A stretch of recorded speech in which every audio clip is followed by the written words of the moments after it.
बिस्मिल्लाहिर्रहमानिर्रहीम। अस्सलामुअलैकुम। प्यारे इस्लाम के प्यारे प्यारे दोस्तों, हम आपको प्यारे इस्लाम में खुशामदीद कहते हैं। उम्मीद है कि आप सब ईमान और तक़वे की बेहतरीन हालत में होंगे। आज हम आपकी खिदमत में एक और नया और सबक आमोज किस्सा लेकर आए हैं। किस्सा है एक अल्लाह वाले का और पंडित की बेटी का जो छिपकली बन जाती है। किस्सा शुरू करने से कबल नए आने वाले दोस्तों से दरखास्त है कि इस वीडियो को लाइक कर दें और हमारे चैनल प्यारा इस्लाम को सब्सक्राइब कर दें और बेल आइकॉन को भी प्रेस करें ताकि आपको नई आने वाली वीडियोस का पता चलता रहे। और दुरूद पाक से होने वाली महफिल का हिस्सा बनने के लिए नीचे कमेंट में अपना नाम तहरीर कर दें।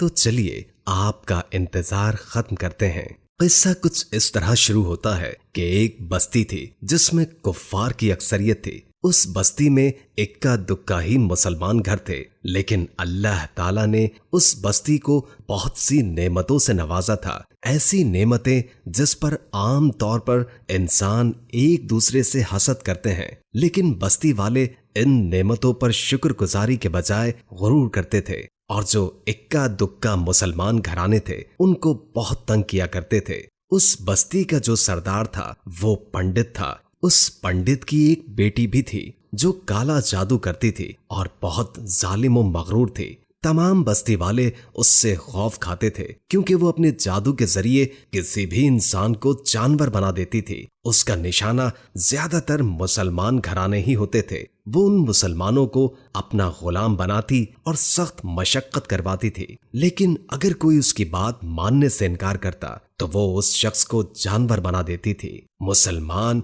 उस पंडित और उसकी बेटी से बहुत तंग आए हुए थे। उन्होंने अल्लाह ताला से दुआ की कि उनकी तरफ अपना कोई हामी और मददगार भेजे। उनकी तादाद पहले ही बहुत कम है, ये ना हो कि इस बस्ती से मुसलमानों का नामो निशान ही खत्म हो जाए। चुनाचे अल्लाह ताला ने अपने बंदों की दुआ सुन ली। इस बस्ती में एक अल्लाह वाले ने कदम रखा।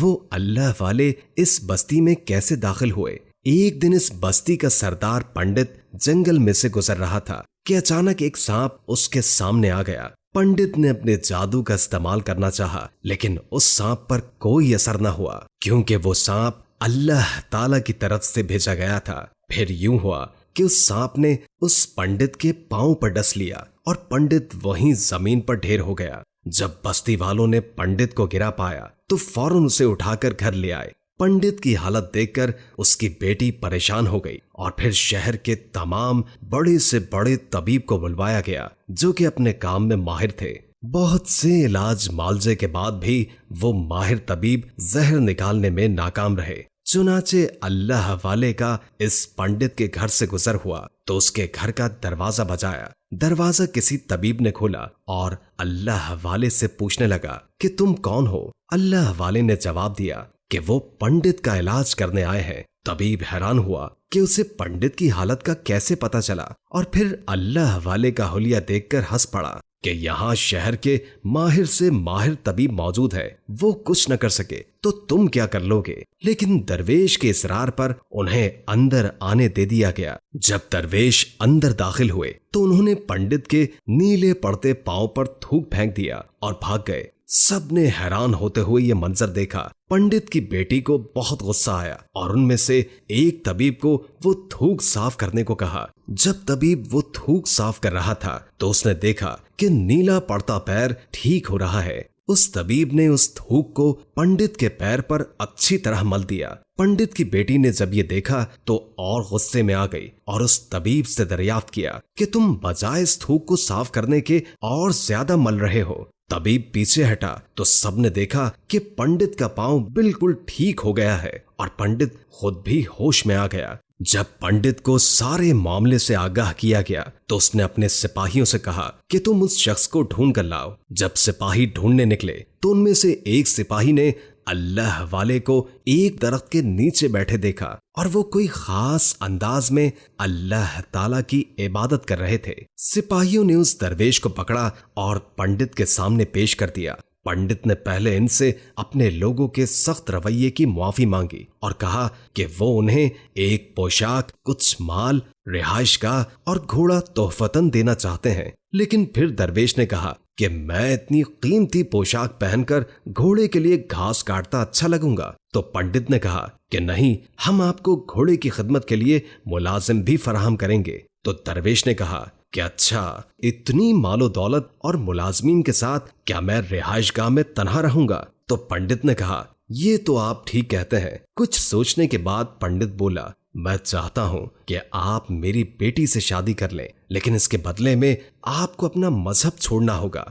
मुझे मालूम है कि आप मुसलमान हैं। अल्लाह वाले बोले, आप मुझे इतना सब कुछ दे रहे हैं और आपने मुझे दुआ भी दी है कि मेरी बहुत सी औलादें हों, तो आप ये बताइए कि आपकी बेटी से शादी के बाद अगर मेरी औलादों में से एक औलाद को कुछ हो गया तो रोना किसको पड़ेगा?